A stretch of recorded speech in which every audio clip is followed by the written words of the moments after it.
Oh, hello. Happy Friday. I'm coming on here to give you another update.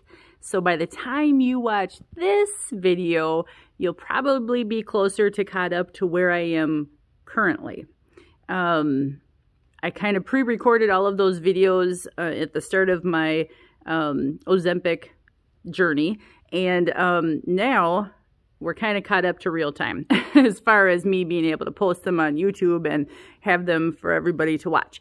So first and foremost, let me just say, I am so sorry to anybody who was following me or part of the Active Rachel Ann community here on YouTube prior to the past 10 months and my big absence from YouTube, and then coming back on here now to announce this new journey for me with Ozempic. So let me just tell you, for those folks who are out there that have been following me all along, thank you so much. I appreciate it. I miss you guys. I felt so embarrassed and guilty and ashamed that I had nothing new to report in the past 10 months leading up to where we are now. So I didn't feel like coming on and talking about my weekly weight loss or talk about you know, all the Aldi hauls and everything. I wanted my channel to be sincere and honest, and I don't think at that time that I was putting in the work well enough to have a daily, weekly, monthly, or I guess 11-month, any kind of updates. So for you folks, I apologize. That was kind of, I just ghosted you. I just was gone for those months. So I hope you all are doing well. Since then, now, and I also want to say welcome to all the new people that are part of the Active Rachel Ann family. Thank you, everybody, for coming on over and checking out my channel and what I have to say in my journey. Today marks, I think I'm at week 8 or 9. So I know this is kind of weird because, well, I think I'm past 8 weeks. I just don't know because that first injection I took I didn't inject myself, as you can see, with that plastic tip on the end of my needle. So then I picked up on week 2, and then now I'm either at week 8 or 9. I'd have to look at my calendar to be for certain.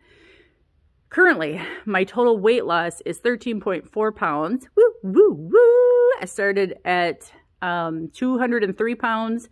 Again, that's not my highest weight. My highest weight has been 213 pounds. But 203 pounds before Ozempic. I'm sorry, my dog's barking in the background. Please excuse him. And then now I'm currently at 189.6 or 189.4. So, and I did all my measurements. So I've lost over 8 inches off my chest, abdomen, and hips. Very exciting. And I'm just finding that this has been a fantastic journey for me. I will tell you this. I came down with an illness, a respiratory illness, that had me out of commission, like shortly after that video that I last posted. And then I was sick for almost 3 straight weeks. Like, kid you not. And not just a mild sickness. It was pretty hefty. And when I was talking on that last video about how my taste was altered, I think it had more to do with just being sick in general, like not having a desire to want to drink the same drinks that I had been, or my appetite, you know, like being suppressed, had more to do with my illness. Now, I'm completely over that illness, praise the Lord, but I still have a flavor and a taste for Red Bull, and I shouldn't. But I have cleaned up my diet overall. So I'll say this. I don't care for, like, a couple of the staple items that I would eat every day or drink every day was my iced coffee every morning. It was a Profi. So I had Premier Protein mixed with iced coffee or brewed iced coffee. And then along with that on the side, I would have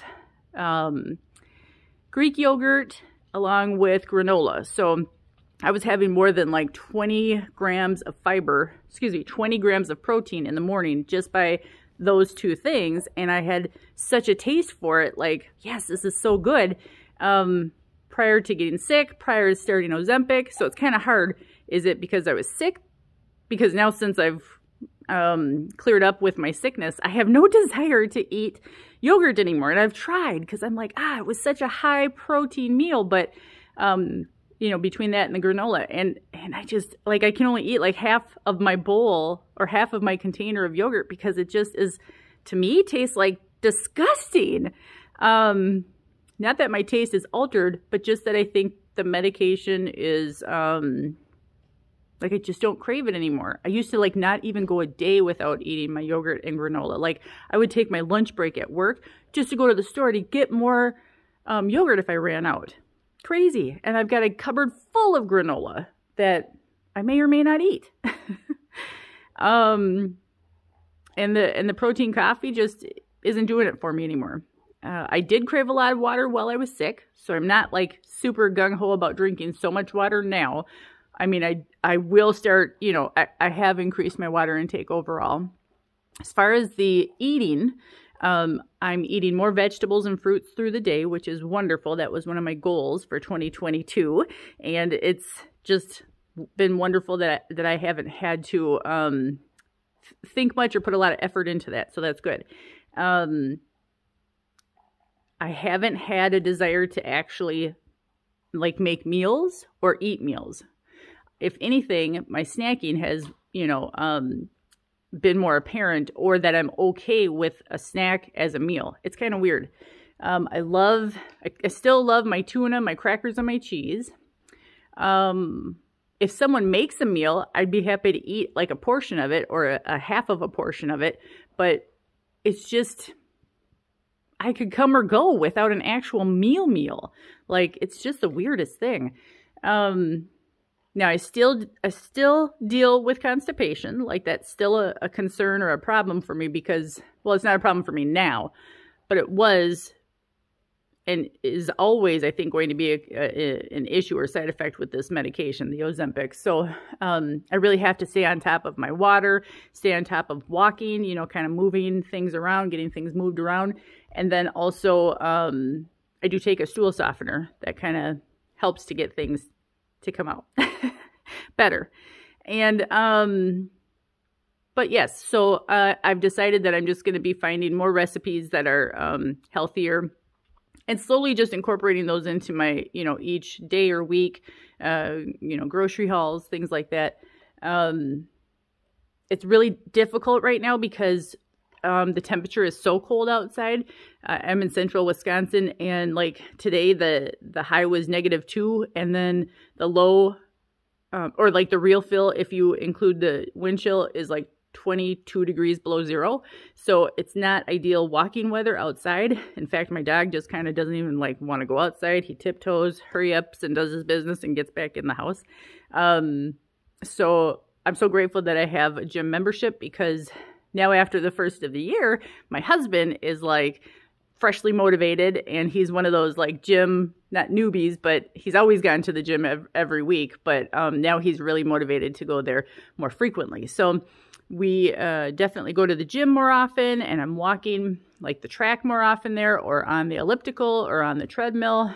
What I want to do is get more weights involved, going to the basement and like just lifting hand weights through the day at my, you know, during my work day. And so I have some goals in mind of things that I could incorporate or start doing. So that's what I'm going to plan on it. I definitely need to build strength.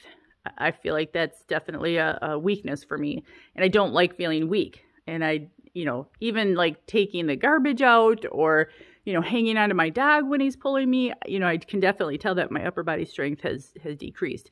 Not because of Ozempic, but just because of my lack of weight resistance and weight training. So those are goals that I want to keep or get into better. But otherwise, you know, there was as soon as I had recently announced my Ozempic journey on my Instagram account, and even here on YouTube, there's been a common question that just keeps you know, surfacing, and the question is, you know, is Ozempic something that you would take forever, or can you take forever? Or when you're done taking it, are you concerned that you'll gain the weight back? So this is a very common question. It's the one that I'm getting the most of. And I will say, I would love to do a question and answer type of like maybe live, or a question and answer video of like all of the questions you guys have. So, I would encourage you to put your questions down below, and then I'll collect them all. And I may even do like a question box on my Instagram page and then collect all of those questions. And then of the most common questions, I'll answer them. But to answer this question specifically, the Ozempic website states that the medication can be taken long-term. I think of it as a diabetic medication that a person would take forever. So to me, it's no different. I'm just taking it at a lower dose used for weight loss. So in that regard, yes, I could take this medication for long term. And for me, that could be life. I don't know for sure if that's my goal. I don't know for sure what my goal is, other than to lose weight and to feel better and to feel healthier and to, you know, get to a point where I can talk to my doctor and we can decide, am I going to decrease my amount of Ozempic? Will I discontinue the medication altogether? Maybe have a discussion like, you know, at some point, will my body become tolerant to it and it not help with losing weight? Maybe take a break from it for a little while. You know, I don't know. I really don't. I know that can be the case for some other kind of medications, you know, that people can take and become tolerant to. So we'll just kind of take it one day at a time, 1 month at a time, one doctor visit at a time. But my doctor's super great. She listens very well. And I'm just keeping on doing me, you know, me do me. So thank you again, everybody, for watching. I just wanted to come on here and give that update. I will say, you know, like small, like non-scale victories that I've been noticing. I was so thrilled when I took my measurements, when I saw that they were less, because I can see it. Like I can see it in the mirror, I can see it on my body, but sometimes in my brain, like mentally, I can't accept it. And these are things that I have to get used to. I got to accept this, right? Sometimes, like even my jacket, my winter jacket, it's a great winter jacket, and it fits me when I'm at my highest and it fits me when I'm at my lowest, but I can totally tell that I'm at a lower weight right now because I have, it's kind of loose on me, and I'm okay with that. And I'm noticing that when I roll over in bed, it doesn't feel like I'm this big platypus that's trying to roll over in bed. I just roll over. I find that my husband reaches out to me more and wants to cuddle more. Maybe that has something to do with the fact that it's super cold outside, but I think it's also because I'm accessible and smaller, and that he can kind of grab onto me easier. So those are a couple of those non-scale victories. So I'm keeping track of those non-scale victories in a journal, and I would definitely encourage anybody else who's on a weight loss journey to keep track of non-scale victories too, because it's not just about the number on the scale. Right, ladies and gentlemen? Right. All right. So until I give you another update, I hope you guys have a wonderful rest of the day. Happy New Year. We'll talk to you again. And hopefully this tree isn't going to be up in the background anymore. All right. We'll talk to you soon.